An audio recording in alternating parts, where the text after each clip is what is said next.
안녕하세요. 저는 41세 주부로 올해 딸 한 명을 키우고 있습니다. 이젠 한 달 정도 지났네요. 서류에 잉크도 말랐을 것입니다. 굳이 제가 이혼 사연을 보내게 된 건 주위에 저처럼 결혼 생활 내내 남편에게 밑바닥에 물 붓기듯이 돈을 주는 사람들이 많기 때문입니다.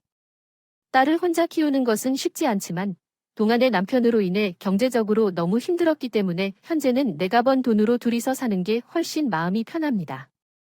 결혼 후 아이를 키우면서 직장을 다니고 있지만 남편은 결혼 당시에 회사에 다니고 있었지만 하고 싶은 일이 있다며 결혼 후 얼마 지나서 회사를 그만두고 사업을 시작했고 사업을 시작한 지 8년째에 결국 이혼하게 되었습니다. 제 친정은 상대적으로 가난하지 않게 살고 있습니다. 그런데 제가 친정에게 한 번도 손을 벌린 적이 없습니다.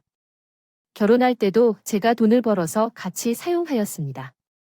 실은 부모님은 처음부터 제 남편을 마음에 들어하지 않으셨습니다. 처음엔 좋게 대해주시다가 결혼 계획을 알리고 시댁이 힘든 상황에 있다는 것을 알게 되면서 결혼을 진지하게 고민해보라고 하셨는데 제가 어려웠던 것 같아요. 역시 경험이 많으신 부모님의 판단이 옳았습니다. 자식으로서는 부모님의 판단이 무엇보다 중요하다는 것을 깨닫게 되었고 결국 제가 이 사람과 결혼하는 결정을 내리다 고집을 부리니 부모님도 어쩔 수 없이 결혼을 허락하셨어요. 그런데 저는 결혼 선물을 부모님이 해주신다고 해도 한 푼도 받지 않았고 축의금도 다 각자 부모님 드렸어요. 결혼할 때 시어머니 쪽에서도 저희는 받은 지원 전혀 없었고 시부모님은 부르실 친구도 전혀 없다며 간소하게 하시길 바랬어요. 반면에 저희 부모님은 사업화시켜 했었던 딸 결혼이니 최고로 좋은 일로 보셨죠. 돈 있으셔도 시어머니 계선을 간소화해라 지원 못한다고 하는데 저희 가족 쪽에서 다 부담하겠다고 의견이 부딪히면 사할 필요는 없을 것 같다고 생각해서 그냥 시어머니 의견에 맞추었습니다. 집은 지방이라 결혼할 당시 그리 비싸지 않아 남편과 반반으로 마련한 살기를 했어요. 명의는 처음에 공동 명의로 하려고 했는데 시댁에서 아들 명의로 해야 한다고 난리를 주셔서 남편 명의로 결정했습니다. 나중에 청약을 통해 새로운 집으로 이사하게 되면 공동 명의로 변경하기로 했고 그런데 그때 제가 오물쩌었더라도 공동 명의를 선택했어야 한다는 것이었다고 합니다. 남편을 믿고 있었지만 정말 믿음이 깨진 상황이 되었습니다. 어쨌든 우리 둘 다 대기업에 속해 있어서 복지도 잘 되어 있고 저는 직장 생활을 하며 정말 만족하고 지냈습니다. 그러나 남편은 뭐가 그리 불만인지 항상 그만두고 싶다는 말을 하며 살았어요. 남들은 못 가서 안달인 대기업의 계열사에 속해 있지만 매일 월급 2장을 투정하는 것도 모자라 제대로 두고 사업을 하고 있습니다. 쉽다고 하더라고요. 그때 참 많이 싫어었던 것 같아요. 그때가 아이를 임신했을 때였는데 남편이 그날은 진지하게 제게 말을 하더군요. 이번에 나는 회사를 나와야 할 것 같아요. 아무래도 적성이 안 맞고 우리 사업은 지금 월급보다 훨씬 많이 받을 수 있는데 회사 다니면서 시간을 낭비하는 것 같아요. 뱃속에 막 임신한 아이도 있는데 정신을 못 차리는 것 같아서 말을 해주었어요. 올해 아기도 태어나는데 지금부터 어떻게 해야 할까요? 사업을 하고 싶어도 지금은 아니에요. 경제적으로 보장된 회사 다니고 있고 나중에 천천히 생각해도 되는데 왜 지금 굳이 관심을 두려고 하는 거죠? 쟤는 반대입니다. 그렇게 말씀하니까 남편이 이상하게 대답하는 겁니다. 집에 말씀을 하면 안 돼요. 우리 집이 잘 사니까 한마디로 보내줘야 해요. 사업을 하는데 도와주세요라는 말이 와닿나요? 아무리 친정이 잘 산다 해도 그것이 제 돈이 아니에요. 그 사람의 사업 영업이 뭔지 알면서 별로 사업 수단도 없어 보이는 미약한 모습 같은데 뭘 사업한다고 우리가 난리인지 생각했어요. 그래서 제가 그럼 당신이 무슨 사업을 할지 사업 계획서를 가져오라 했더니 꾀죽은 벙어리가 되었어요. 아직 구체적으로 정한 것조차 없다면서요. 친구들이 사업한다고 한다고 하는 걸 보면 자기도 사장님 소리가 듣고 싶었나 보이네요. 지금 달리는 회사의 아이고 감사합니다 하고 절을 하고 다녀도 모자를 파네.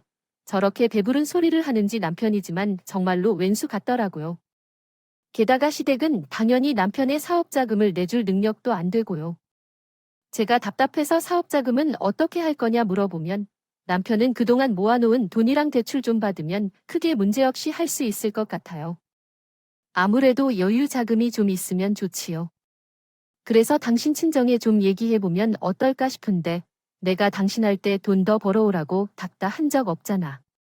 내가 사치를 하는 것도 아니고 왜 굳이 돈을 벌겠다고 사업을 하려고 해? 제발 철없는 소리 좀 그만하면 안 돼요? 여부 이런 이유로 함부로 말하는 것은 아닙니다. 저는 단지 너와 우리 가족이 편안하고 행복하게 살 수 있도록 도와주고 싶어서 이렇게 말하는 거예요. 남편이 사업을 하기를 반대한 건 남편의 마음을 알고 싶었기 때문입니다. 새로운 일을 시작하고자 하는 남편의 마음을 이해하지 못하면서 그 마음에 상처를 주었나 봐요. 제게는 남편이 많은 돈을 벌 필요는 없어요. 그저 가정을 지탱하며 살아가는 것만으로 충분히 행복합니다. 그런데 남편은 계속 돈을 벌고 싶다고 하면서 갑자기 사업을 시작하겠다고 하니까 저는 불안해졌습니다. 처음에는 남편의 이야기를 들으면서 이해하려고 노력했지만 결국 남편이 직장을 그만두고 사업을 시작하겠다고 하니까 저는 걱정이 많아졌습니다. 하지만 사업을 준비하면서 남편이 힘든 점을 많이 알게 되었고 그때부터는 많은 어려움을 함께 극복해 나가야 했습니다. 둘 다 안정적으로 직장을 다닐 때는 사는데 큰 어려움이 없었지만 사업을 시작하면서 삶이 참으로 힘들어졌어요. 사업을 시작한다고 했을 때 저와 시어머니 그리고 시아버지 모두 처음에는 반대를 했습니다. 하지만 남편이 한다면 끝까지 하겠거든요. 남편의 고집과 성격을 알아서 저는 정말 내키지 않았지만 울며 겨자 먹기로 허락 아닌 허락을 한 것 같아요. 이미 회사를 관뒀기 때문에 다른 선택의 여지가 없었거든요. 그래서 저는 시작할 때부터 못을 받고 시작했어요. 아무리 사업이 어렵더라도 우리 집을 팔 수는 없습니다. 또한 친정집에 손을 댈 수도 없다고 말했어요. 집은 우리 가족의 최소한의 안전을 보장하는 보금자리인데 그것만은 양보할 수 없다고 했답니다. 무엇보다 제게 설명하거나 상의 없이 자신이 독단적으로 추진한 일이 여기에 솔직히 저는 남편의 사업에 대해 부정적으로 생각할 수밖에 없었어요. 그런데 요즘 같이 불황에 근접한 시기에 사업이 잘 될 가능성이 없잖아요. 혼자 이렇게 바쁘게 하고 저렇게 하고 열심히 한다고 해서 잘 되는 것이 아니라고 해요. 처음에 자리를 잡기 위해 정신없어 보였던 이 한 3년 정도가 지난 후에는 남편의 사업이 위기에 처했습니다. 사업이 어려워지면서 직원들에게도 급여도 제때 못 주고 9개월 정도 동안 저에게 생활비도 못 가져올 정도가 돼서 자기도 힘들어진 것 같았더라고요. 어느 날 그가 우리 집에 대해서 말을 걸더군요. 우리 집 말이야. 지금 대출해서 추가로 대출을 받아야 할 것 같아 그건 안 되라고 제가 답했어요. 처음 시작할 때 약속한 대로 집은 그냥 놔두기로 했잖아. 그러면 대출금을 못 갚을 때 어떻게 해야 될 것 같아? 경매로 넘어가는 거 아닌가? 당분간 생활비를 살기 힘들어질 것 같아서 그래? 대출을 받아서 소비하다니 일단 나도 좀 그런 것 같고 당신의 생활비를 쏘는 것 같아. 사업은 내가 어떻게든 해볼 테니 일단 지금 급한 대로 넘기자. 집담보는 절대 안 된다고 했으니 남편은 몹시 서운해하는 모양이었어요. 그때는 고민이 참 많이 했습니다. 집을 아예 팔아서 남편의 사업 자금을 도와줘야 하는 건가요? 남편에게 미안하지만 단호하게 결심하고 지킬 방법을 찾아야 하는 건지요?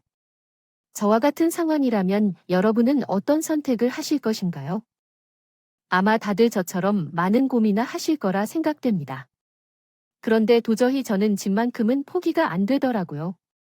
가진 거라고는 집 하나뿐인데 이걸 없애버리면 진짜 믿을 구석이 하나도 없겠다 싶어요. 저는 끝까지 안 된다고 완강하게 반대했습니다. 그런데 남편은 제 반대에도 불구하고 집을 팔아버렸습니다. 그것도 금매로요. 제가 계속 반대를 하니까 돈은 없고 마음은 급해져서인지 일단 집을 내놨던 것 같습니다. 그러다가 제가 직장 간 사이 몰래 집도 보여주고 어느 틈에 계약까지 했더라고요. 그게 불과 몇 달 사이에 저 모르게 남편이 추진했던 일이 더군요. 지금 생각하면 그때 단순히 이었어야 했는데 뭐 좋은 꼴을 더 보겠다고 용서하고 살았나 모르겠습니다. 남편이 집을 팔았다고 했을 때는 정말 눈앞이 깜깜해졌습니다. 당신 진짜 미쳤어. 나랑 이혼하고 싶은 거야? 아이도 아직 어린데. 지금 팔면 우린 언제 다시 집을 살 수 있겠냐고? 최소한 집을 팔 거라는 내한테 상의했어야지. 당시 사업자금을 집 한 돈으로 갔다며 머릿속에서만 생각했나? 그냥 허용없는지 신과 모르겠냐고 말해봤자 당신은 반대만 할 거잖아. 결혼해서 지금까지 내가 뭐 한다고 하면 당신 찬송하는 거 하나라도 있었어? 내가 하겠다는 건 무조건 반대했잖아. 하지만 8만 원 당장 부도 직전인데 일단 사업을 살리고 봐야 자라취병동 불만 나중에라도 얼마든지 살 수 있어. 끝까지 꼭 한 방 다 볼 수 있다고. 내가 분명 집만은 안 된다고 했는데 당신은 내 말은 하나도 지지 않는구나. 일 하다 거지 돼봐야 정신 차리라. 그래, 저는 남편에 대한 배신감에 며칠 동안 잠을 이룰 수 없었습니다. 친정 식구들에게 말했더니 아빠는 불같이 화를 내지만서도 저를 걱정하는 마음에 도와줄 방법이 없는지 물어보시더군요. 당장 급하게 필요한 게 아주 큰 돈은 아니면 해주겠다고 시면서 그런데 저는 솔직히 적은 돈이든 큰 돈이든 남편에게 들어가는 건 그냥 없어지는 돈이겠구나 싶은 생각이 들어 신경 쓰지 마라 했습니다. 혹시나 김서방에게 전화를 해서 도움을 구하던 와도 절대로 해주지 말라고 신신당부를 하셨죠. 남편은 집을 팔고 사업자금을 마련하겠다며 결혼할 때 제가 내놓은 돈도 1분도 돌려주지 않았어요. 그리고 저희는 전세가 아닌 반전세를 구해 이사하게 되었습니다. 다행히도 제가 직장을 계속 다니고 있어서 급한 생활비는 해결할 수 있어서 다행이었어요. 이사감에서 얼마나 참담하고 슬퍼지는 모릅니다. 그리고 막상 이사를 하러 가서는 이렇게 진짜 팔았는데 괜히 다시 움직일까 봐라는 생각이 들었습니다. 집을 팔고 나서 급한 것은 해결했나 싶었는데 문제는 남편이 사업을 확장하려는 생각을 하고 있다는 겁니다. 그때부터 나와 남편 사이는 극도로 나빠지기 시작했고 트러블이 극에 달하기 시작했습니다. 나는 남편의 사업 확장에 찬성한 적도 없었고 모든 일을 나한테 상역시 진행하는 것이 기분이 아주 나빴습니다. 그러다가 남편이 나한테 직장을 관두고 자기 사업을 좀 도와줬으면 좋겠다고 얘기했어요. 내가 지금 직원을 더 쓸 형편이 안 되니까 자리 잡을 때까지만 당신이 좀 도와줬으면 하는데 지금 당장은 월급은 무축. 그래도 생활비 정도는 줄 수 있을 것 같고 들발사를 관할하는 게 아니라 육아휴직해서 그동안 만나 통화달란 얘기했어요. 내가 당신의 일에 대해서는 잘 알지도 않아서요. 못하고 내가 하고 싶지도 않은 일인데 왜 그래야 하죠? 내가 상의 없이 모두 혼자서 이것을 버리고 힘든 상황이 생기면 왜 그걸 다 나에게 말하나요? 아예 제가 상의 없이 시작한 일이니까 저는 도와줄 생각이 없어요.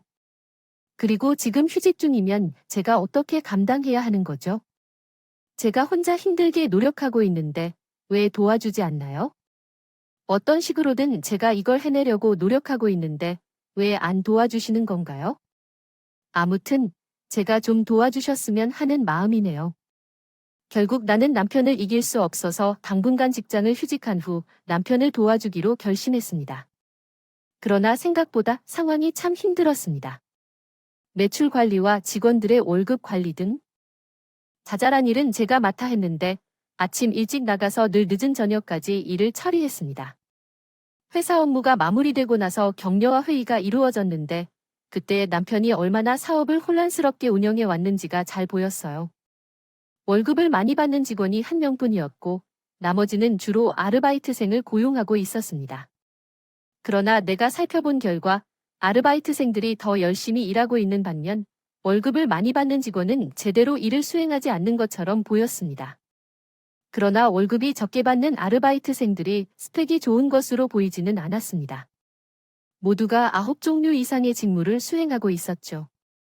그래서 저는 남편에게 고졸인 아르바이트생을 줄이고 스펙이 좋은 경력자를 고용하여 업무를 더 효율적으로 진행하는 게 좋다고 이야기했지만 남편은 여기까지 본문입니다. 월급을 그렇게 줄 수 없다며 제 말을 듣지 않았습니다.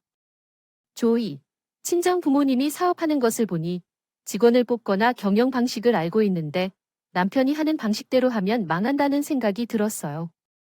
쌍갑이라고 여러 명을 고용하는 것보다 경력자 한두 명이 더 나을 때가 있거든요. 남편의 사업이 잘 안 되는 것도 경력도 스펙도 없는 직원들의 부족한 성과 때문인 것 같은데 제 말을 전혀 들으려고 하지 않았습니다. 와이프의 말조차 듣지 않는 사람이 다른 사람의 말은 더 안 되겠죠. 남편의 그러한 행동 때문에 제 일은 점점 더 힘들어지고 그러다 보니 집안일도 엉망이 되고 있습니다. 아이는 방치되거나 신경을 잘 못 쓰게 되더라고요. 그나마 쉬는 날은 거의 2배 육아였고요. 시간이 지나니 저도 점점 지쳐가고 있습니다. 그럴 때 신랑이 저에게 라던가 미안하다라던가 이런 얘기라도 해줬다면 마음이 좀 나았을 텐데요. 제가 힘들다 하면 남편은 저에게 이렇게 말하더군요. 남들도 다 이렇게 힘들게 살아야 하는 거 아니고 당신은 도대체 얼마나 더 편하게 살아야 힘들다고 소리를 안 해야 됐어요. 어차피 당신 직장을 관둘 생각도 아니었고 계속 일할 생각이어서 솔직히 맘 같아선 같은 일을 한다면 그냥 다니던 회사를 다니고 싶었습니다. 이렇게 함께 일하면서 고생하는데 그 정도 인정도 못 받았는데 뭐 어떻게 할까요? 아쉬운 부분이었어요. 내가 나름대로 정말 열심히 노력했는데 축소하는 것이라도 했어요. 어쨌든 남편의 사업이 잘 되어야 집도 사고 상황이 나아질 수 있다는 생각에 어떻게든 힘내며 살았는데 자꾸 그렇게 잘한다고 소홀히 받아들이는 말이라도 해줄 것이니까 뭐라도 말하니까 저도 화가 나서 힘들었어요. 제가 남편 사업 일으켜 주려고 결혼한 게 아니잖아요. 싸울 때마다 쟤는 남편에게 솔직히 이야기했어요. 여보, 나는 바라는 게 다른 게 없어요. 당신이 대화를 나누고 내 마음을 알아주고 서로 어려움을 겪을 때 서로 위로해주면 힘든 일이더라도 같이 극복할 수 있어요. 이렇게 말하면 남편은 나도 일하느라 힘들는데 집에 오면 좀 반갑게 반겨주고 왜 시장씨가 해줄 수 없는 거야? 매일 힘들다고 하는데 내가 어떻게 해줘야 할지 모르겠어. 이렇게 남편은 저에게 따뜻한 말 한마디 해주는 게 어려운 사람이었어요. 정말 밖에 나가면 세상 좋은 사람인데 저한테는 그렇지 않았어요. 누가 제 마음을 알아줄까요? 그렇게 살다 보니 남편에게 바라는 것도 없어졌어요. 그래서 매일 아이 파이브 앞에서 싸우는 게 너무 싫어서 나중에는 아예 입을 달았어요. 싸우고 나면 저는 밤새 두근두근 잠도 못 자는데 남편은 바로 들어가 코를 고르고 자기 때문에요. 저만 잠을 잘 못 자고 신경을 쓰며 스트레스를 받다 보니 결국 손해를 보게 된다고 생각했어요. 대화 없이 이렇게 지내다 보니 마음이 지치고 나중에는 대화조차 하기 싫은 남편이 제 몸에 손을 대는 것도 너무 싫어지더라고요. 서로 강경하게 지내는 것만으로도 힘든데 문제가 더 있었습니다. 또한 더욱 어렵게 만드는 것은 시댁에 저를 힘들게 하는 부분이었어요.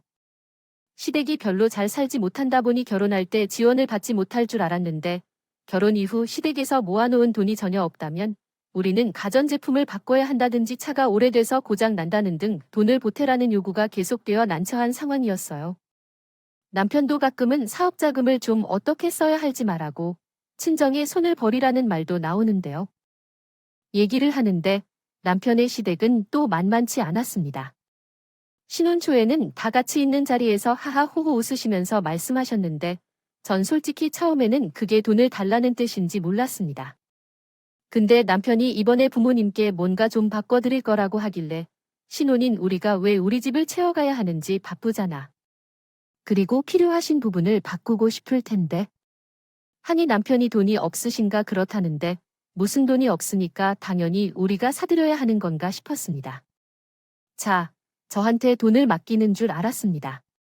카톡에 시어머님이 친구 자식이 차를 부모님께 사줬다고 해서 왔는데요. 나도 자식들이 사주면 좋겠다. 어디 친구네 갔더니 자식들이 냉장고를 바꿔줬다고 하는데 우리 집 냉장고도 시원찮다 등등의 문자를 저에게 보내셨거든요. 대노구몰 사달라고 한 건 아닌데 이러한 문자들이 참으로 스트레스였습니다. 맨날 돈 없다 하시는데 돈이 없으시면 나가서 벌면 되는 게 아닌가요? 시아버님은 은퇴하시고 하시는 일이 없으시고 시어머님은 전업주부라서 할 수 있는 일이 없다고 안 하셨거든요. 아들을 키우느라 고생한 것 같다면서 이제 나가서 할 일이 없어서 서로 다른 식으로 말씀하셨죠. 그런데 시댁이 돈이 없다는 것을 인지하고 나니 뭐든 저한테 해달라는 게 제대로 들린 모양입니다. 그리고 겉으로는 다 틀어받고 있는 외양만큼은 사는 말이 돈이 없다는 말이었습니다. 조상 같으면 어떻게든 자식들에게 피해주기 싫어서 알아서 해결하려고 할 텐데 아무런 노력도 하지 않으면서 자식들이 돈만 받아먹고 있는 게 솔직히 너무 한심해 보였습니다. 이러한 식이면 앞으로 들어가는 돈은 무한대인 것 같다는 생각도 들었고 무엇보다 너무나 당연한 듯 자식들을 키워냈으니 이제 너희가 우리가 책임져야지 하는 마인드가 저로서는 이해하기 어렵습니다. 주변 친구들은 시어머니 집에서 차를 사줬다더라.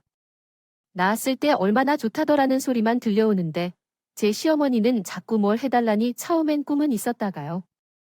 나중에는 너무 화가 나서 어머니께 그만 좀 하세요 하고 말씀드린 적이 있습니다.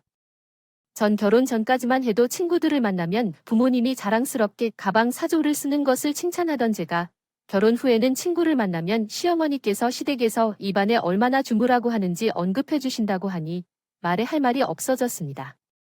그러던 중 부당한 언행을 조언해 주시는 제가 근데 그걸 남편에게 언제 얘기해야 할지 난감했습니다. 이 얘기를 들으신 시어머니께서는 눈을 동그랗게 뜨고 목소리를 가다듬어 술 종류에 따라 맛도 다르겠군요라고 말씀해 주셨습니다. 남편이 엄마에게 많이 못해줘서 미안하다고 하며 울고 계셨다고 했는데 꼭 그렇게 어머니께 말해야 하느냐고 타박을 했다. 그러나 솔직히 미안하다고 하는 말은 남편이 제 앞에서 저에게 해야 하는 말이었다. 남편에게 그러려면 그 말은 저와 남편 사이를 이간질하려고 하는 것으로만 생각이 들었다.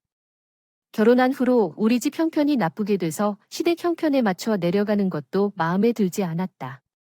특히 남편은 본인 부모님과 우리 부모님을 비교하는 것이 많아서 뚜렷한 효자로 보였다. 그런 행동이 속이 안 좋았고 남편이 자꾸 부모님 편을 들 것 같아서 관계가 흔들렸다. 저는 다니던 직장도 휴직하고 남편을 도와주고 있지만 남편은 제게 월급마저 안 준다. 생활비도 어렵다고 온갖 생색을 다 내며 주면서 시댁에는 생활비도 꼬박꼬박 주더군요. 자기가 벌어서 자기 집에 대주는 거니까 저라도 뭐 할 말이 없더라고요. 내가 본 것도 아니고 주지 말라고 할 수는 없는데 속에서 천벌이 나는 건 어쩔 수 없었습니다. 내가 여유롭다면 그게 뭐 아깝겠어요. 그러나 당장 생활비도 못 잴 만큼은 못하면서 시댁에는 꼬박꼬박 해달라는 대로 해주니 저는 그게 너무 꼴보기 싫었어요. 결혼할 때 해준 것도 아무것도 없고 애를 봐준 것도 아니고 그렇다고 나를 대접해주는 것도 아니고 정말 더러워서 내가 혼자 벌어 안 보고 살고 싶다는 생각까지 들었습니다. 그래도 저는 자식된 도리로 저희 부모님만 챙길 수 없다고 생각하고 명절이나 어버이날 씨는 항상 챙겨드렸습니다. 그러나 남편은 자기 집이 때 되면 다 챙기면서 우리 친정은 잘 산다는 유무 최소한의 도리도 안 하는데 그걸 당연하게 생각하는 이기주의의 남편과 시댁 식구가 점점 싫어졌습니다. 나중에는 이 사람과 살면서는 그냥 내가 번 돈으로 잘 꾸려서 살림해야겠다 하면서 포기하게 되었어요. 그렇게 저는 힘들었지만 남편의 사업을 약 2년가량 도와주었습니다. 그동안 얼마나 속상하고 힘든 일이 많았겠습니까? 남편과도 하루 걸러 하루 싸우는 게 일이었어요. 남편은 있는 대출 없는데 둘 다 그러다요. 한 달에 대출 상환으로 나가는 돈만 302만 원을 넘었습니다. 소유한 돈은 많은데 사업이 잘 안 풀려가는데요. 이보도 힘들었겠지요. 그러나 제가 도와주었지만 남편의 사업은 더욱 어려워졌습니다. 근본적으로 경영하는 사람의 마인드가 문제인 것도 있었고 남편이 자꾸 다른 사람의 돈을 끌어다 사용하는 성향으로 주변 사람과도 갈등이 자주 생겼습니다. 그래서 그나마 남았던 직원 중 아르바이트생들은 대부분 내보내고 이제는 직원 한 명과 함께 남편과 일을 처리하고 있습니다. 이 일로 인해 매우 고생하고 있습니다. 하루하루 작은 부족함에 시달리고 거래처에 대금을 지급하지 못하는 일이 자주 발생하고 있습니다. 저는 휴직을 끝내고 다시 직장으로 복귀를 앞두고 있었는데 남편의 사업이 잘 안 되고 있다는 불안한 마음이 점점 커지고 있습니다. 살고 있는 반전세는 벗어날 수 없는 상황이었고 남편만 믿고 있다가 돈을 더 잊어버릴까 봐더는 복직을 미룰 수 없었습니다. 복직을 한 달쯤 남겨놓고 있는데 남편이 할 말이 있다고 했습니다. 그러니까 할 말이 있다고 하니 진짜 기분 나쁜 일이네요. 무슨 할 말일까요? 사업이 힘들어서 돈이 필요하다는 소리거나 친정에 부탁 좀 해보라는 말이겠지만 남편이 예상 이상으로 어처구니 없는 소리를 하더라고요. 당신도 알다시피 지금 버티기가 얼마나 힘들어 보이는지. 그래서 말인데 이제 우리에게 대출을 더 받기도 어려워지고 현재 살고 있는 집도 우리가 나중에 옮길 때 더 이상 필요하지 않을 것 같아. 그래서 말인데 내가 좀 생각을 해봤는데 장인어른 말이야. 확인해봤더니 아파트 값이 많이 올라오고 있던데. 혹시 당신이 장인어른에게 우리 집을 팔아서 우리를 도와줄 수 있는지 좀 부탁해봐. 당신의 대출도 없잖아. 지금 집을 팔아서 어떤 가게도 줄이고 가고 남은 돈도 우리에게 좀 주는 게 어떨까요? 어차피 언젠가는 장인어른이 당신에게 줄 생각이고 조금 일찍 주는 게 좋을 것 같아요. 당신이 지금 그것을 말한다고 할지라도 집을 사서 파는 일이 사탕을 사서 파는 것처럼 쉬운 일이라고 생각하나요? 또한 왜 우리 부모님의 집을 당신이 시세를 알아보고 팔라고 말하는 건가요? 당신이 무슨 생각으로 그렇게 행동하는지는 알 수 없겠지만 나는 결코 그런 일을 하지 않을 겁니다. 남편의 말을 듣고 너무 황당했어요. 돈이 급할지 몰라도 혼자서 그렇게 고민하는 것이 곧 우리 조부모님이 집을 팔게 된 결정이었어요. 당신이 얼마나 많은 자금이 필요한지 모르겠지만 지난번 사업을 확장할 때 돈을 많이 들이고 매우 어려웠던 걸 기억하시나요? 또한 설사 아빠의 집을 팔아서 돈을 내준다고 하더라도 당신의 사업이 잘 될 것을 보장할 수 있어야겠죠. 아빠가 가지를 팔아서 돈을 번다면 중동까지 터먹고 더 이상의 계획이 없다면 어떻게 할 건지 고민이 되겠죠. 지금까지 일이 별 볼 일 없는데 앞으로는 뻔한 일들이 될 거라고 생각해요. 당신한테 돈을 줘봤자 밑빠진 독에 물을 붓기만 할 뿐이거든요. 지금쯤이면 장로를 다녀오며 현명한 결정을 내리는 게 좋겠습니다. 부동산에만 머물고 있어도 돈이 손 안으로 들어오지 않는다는 것 알고 계셔야죠. 집을 사고 파면서 돈을 번다는 것이 중요하답니다. 돈을 모두 받으려는 게 아니라 당신이 사업에 투자하기 어려울 정도의 돈만을 받으려는 건데 그것이 힘들다면 금방 회복할 수 있다고 생각하고 계셔야 해요. 한번 회복한 후에는 그까짓 옷값 한 방에 갚을 수 있을 거라고 믿어요. 혹시 그 정도까지 했는데도 잘 안 된다면 그때는 어떻게 할지 생각해 보아야 할 필요가 생길 것 같아요. 처남이 적도 있잖아. 내가 알아보니 천안역도 엄청 몰랐던데 지금 그거 내가 봤을 때 제일 9.2야 정 안 되면 처남 집을 팔아서 충당하면 되지. 돈이는 당신 집에서 무거운 종이야? 당신 정말 얼굴 참 춥다. 결혼할 때 당신 집에서 하나도 해준 것도 없는데 우리 집에는 뭘 그렇게 바래? 우리 친정 부모님과 오빠 집이 당신 것도 아닌데 함부로 팔려 말하면 안 되는 거지. 똑똑히 말해줄게. 잘 들어. 우리 아빠가 집을 나중에 물려주시더라도 나한테 주시는 거지. 당신한테 안 줘. 당신 사업에 힘든 건 당시 생각이 이렇게 글러먹어서 라는 거 아직도 모르겠어. 난 절대 친정 부모님한테 당신 것은 말할 생각 없으니까 더 이상 얘기하지 말아요. 친정 부모님을 팔아서 안 되면 우리 오빠를 직장까지 팔면 되지 않겠냐는 남편의 생각을 이해할 수 있나요? 본인의 재산도 아니면서 언젠가는 내 것이 될 것이니 조금 일찍 받자는 그 생각이 너무 뻔뻔하고 계속이 너무 심했습니다. 이런 게 거지 근성이 아니면 뭐겠어요? 남편과 그 일로 크게 다투고 나서도 남편은 포기하지 않고 집요하게 쟤를 괴롭혔습니다. 달라는 게 아니라 빌려 달라는 거예요. 그까짓 거 대박만 터지면 1년 안에 다 갚을 수 있다고 헛소리를 하면서 쟤를 유혹했는데 그동안의 남편을 쭉 받기에 저는 그것을 만큼은 줄 수가 없었습니다. 물론 친정 부모님께 말한다고 해서 제 말을 들어줄 줄 알았지만 없었고 근데 아바돈 조지라고 생각했던 제가 완강히 거부한 후 남편은 매일 똥줄 2탄을 넘어설 것 같습니다. 하긴 은행 대출도 막히고 집담보대출도 안 되는 데다가 시댁은 전혀 도와줄 수 있는 형편이 아닌 이 얼마나 힘든지 했을까요? 저와 같이 사람 판을 거는 듯한 삶을 남편과 함께 하던 중에 어느 날 남편이 작심한 듯이 저에게 울상을 지었고 말했습니다. 당신하고 살면서 마지막으로 부탁하는 것 같아요. 제발 좀 살려주세요. 이번 한 번만 기회를 주세요. 앞으로 정말 잘할 테니까요. 지금 목단이 필요한데 도저히 빌리거나 얻을 방법은 당신뿐이에요. 부탁합니다. 사업이 안 돼서 망하면 당신이 책임을 질 거야. 왜 안 되는 걸 붙잡고 허공의 돈을 낭비하려고 하는 거야? 분명히 말했잖아. 나는 친정에 부탁할 생각 없어. 우리 부모님도 노후 자금이 필요하시고 우리 사업 자금을 대주시다가 날리게 할 수는 없어. 정말 필요하면 당신의 부모님께 지원해 달라고 해. 당신의 부모님은 자식이 힘들다는데 그냥 넘어가시더라. 나도 사업하는 거 아니고 아들이 하는 것이잖아. 그럼 당신 집에서 도와주는 게 맞지? 우리 집에 왜 말을 하냐고.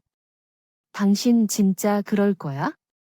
우리 부모님은 정말 조용하신데 당신의 집하고 똑같아. 당신은 그래도 살만하잖아. 나는 우리 집에서는 손 벌리기 싫어. 내가 아쉬운 소리 해봤자 도와주지 못해서 마음만 아프다고 당신이 말하십니다. 이런 식으로 계산적인데 우리 집에서도 칭찬을 받을 수 없는 것 같아요. 남편이 어렵다고 하는데 그것 하나로 매우 힘든 일이야. 그러니까 내 말을 제대로 해야 한다. 우리 결혼할 때 둘 다 반반씩 해왔던 집을 마음대로 처분하고 날려먹은 건 나와 당신 둘 중 누구니? 또한 직장에 멀쩡히 다니는 사람에게 휴가를 시켜서 도와줄 것을 요청한 건 나였지만 싫었지만 인권을 지키려고 당신에게도 이것을 해준 거야.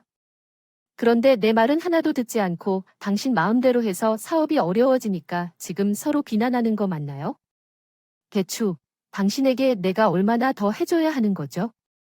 당신의 부모에게 지 필요하여 돈을 받을 수 있는지도 이야기했지요.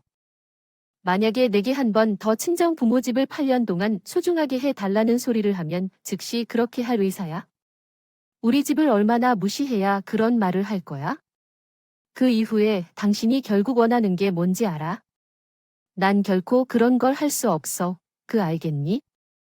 남편은 제가 시부모님 집을 팔아 돈을 도와달라고 하면서 자기네 집을 무시한다며 엄하게 책망했어. 서로의 감정이 격해져서 고요한 대화로는 해결이 어려울 것 같아.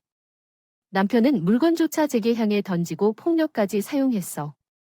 제가 남편이 던지는 물건을 들어 올릴 때 다시 남편 쪽으로 던지니 갑자기 남편이 제게 걸어와서 내 머리를 물고 왔어. 손을 놓고 뺨을 때렸습니다. 그리고 나는 그 힘에 밀려 넘어졌어요. 자라면서 아빠한테 한 번도 때린 적이 없는데 남편에게 손짓을 당한 적이 있습니다. 이대로는 안 되겠다 싶었어요. 사실 전에도 다툴 때면 남편이 분에 못 이겨 물건을 던지거나 저를 때린 적이 있었습니다. 그런데 그걸 그냥 지나가다 보니까요. 이렇게 큰 폭력으로 저를 다루는 건 안 되는 일이에요. 넘어진 나는 울면서 얼굴을 가져가고 있었습니다. 어린 딸은 그 모습을 보고 너무 놀라서 엉엉 울었고 얼마나 더 자식 앞에서 이런 일을 보여주면 안 될지 알겠어요. 자기 분을 못 이긴 남편은 더 분이요. 날뛰면서 부엌에 있는 그릇들을 바닥으로 집어 던지고 있었어요. 저는 그 광경을 보면서 차라리 잘 됐다 싶었습니다. 결혼 생활을 이렇게 파국으로 치닫게 한 건 결국 남편이었어요. 혼자 소리 지르고 난리를 치더니 남편은 저에게 욕을 하면서 밖으로 나가 버리더군요. 저는 일단 맞아 부은 얼굴과 물거나 맞아 긁힌 상처를 사진으로 찍고 엉망이 된 집안을 사진으로 찍어 남깁니다. 그리고 경찰을 불러 신고했습니다. 가정폭력으로 신고한 결과 경찰이 119로 출동하여 여성 경찰관과 함께 집에 도착했습니다.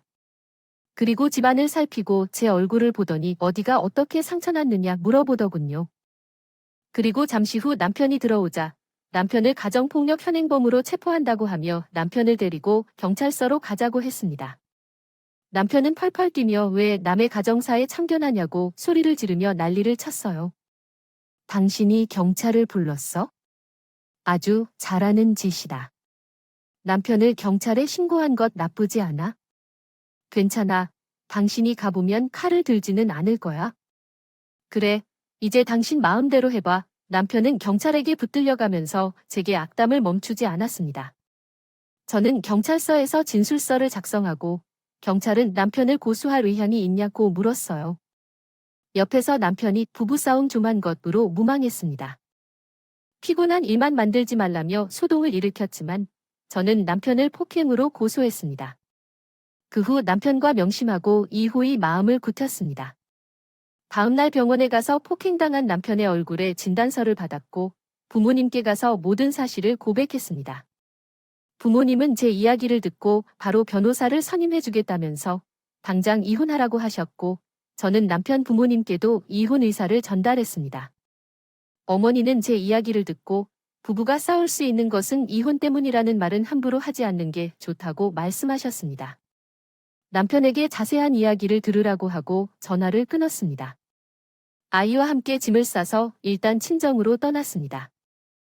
부모님을 방문했는데 남편은 제 친정집을 찾아와서 부모님 앞에서 무릎을 꿇고 용서를 빌었습니다. 그런데 웃긴 게요. 이번 한 번만 용서해 주시면 앞으로 정말 잘하겠다면서 끝까지 부모님께 돈을 달라고 했어요. 딸인 것만큼이나 싹싹 빌어도 모자랄 판에 차 마지막까지 정신을 못 차릴 것 같았습니다. 친정 아버지가 남편의 말을 듣는데 김, 서, 박안에 내가 자네를 내 딸과 결혼시킬 때부터 별로 담담했던 거 알지? 그게 내 집안과 우리 집안이 잘 가는 것으로 생각했나? 하지만 그게 아니야. 내가 유심히 보니 내가 자기중심적이고 이기적인 면이 있어서야. 살면서 내 딸을 힘들게 할 것 같아서 반대했어요. 그럼에도 불구하고 우리 딸이 결혼을 하자고 하니 나는 허락해줬어요. 그러나 결국 이렇게 나를 실망시킨 것 같아요. 부부가 싸울 수도 있지만 서로를 지켜야 하는 최소한의 예의가 있어야 합니다. 자네가 먼저 화를 내버렸네요. 내 딸이 돈 때문에 힘들어하지 않으면 좋겠지만 자기만을 생각하는 남편과 사는 모습은 보기 힘들어요. 그냥 이호를 타세요. 남편은 아버지의 단호한 태도에 설득을 포기하고 돌아갔어요.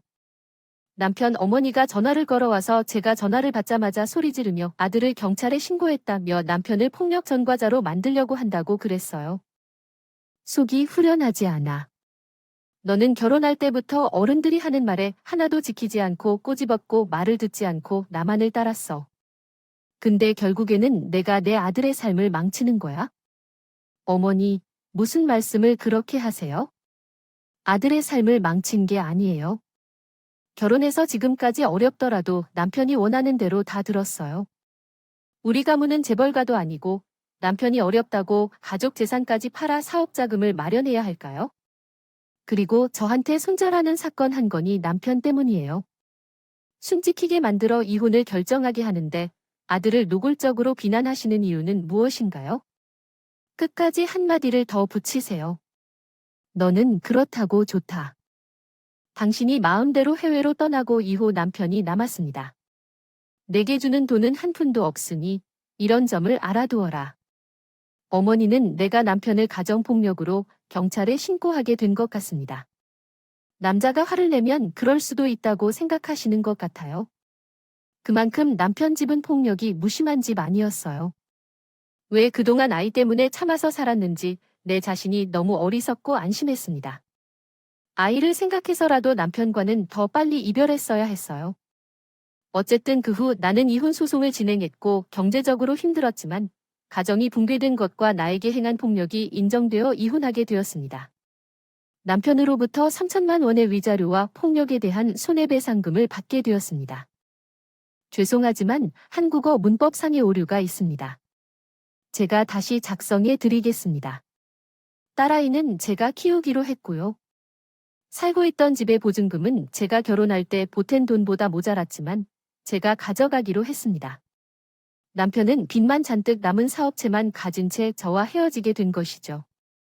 저는 얼마 후 다녔던 직장에 다시 복직했고 아직은 친정 부모님 댁에서 신세를 지고 있습니다.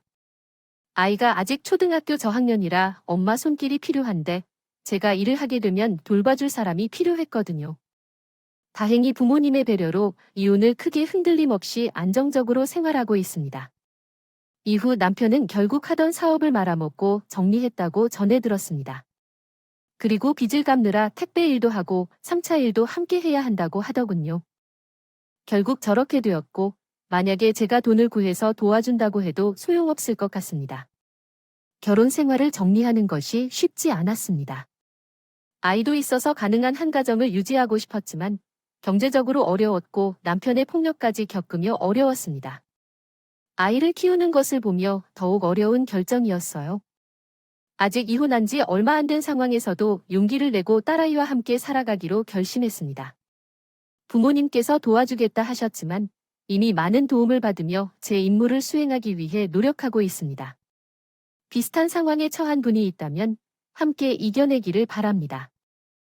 두 번의 말도 한번 참고해 보시고 대처했으면 좋겠다는 마음으로 용기를 내어서 사용드리겠습니다. 유쾌하지 않은 상황에서도 이용해 주셔서 감사합니다.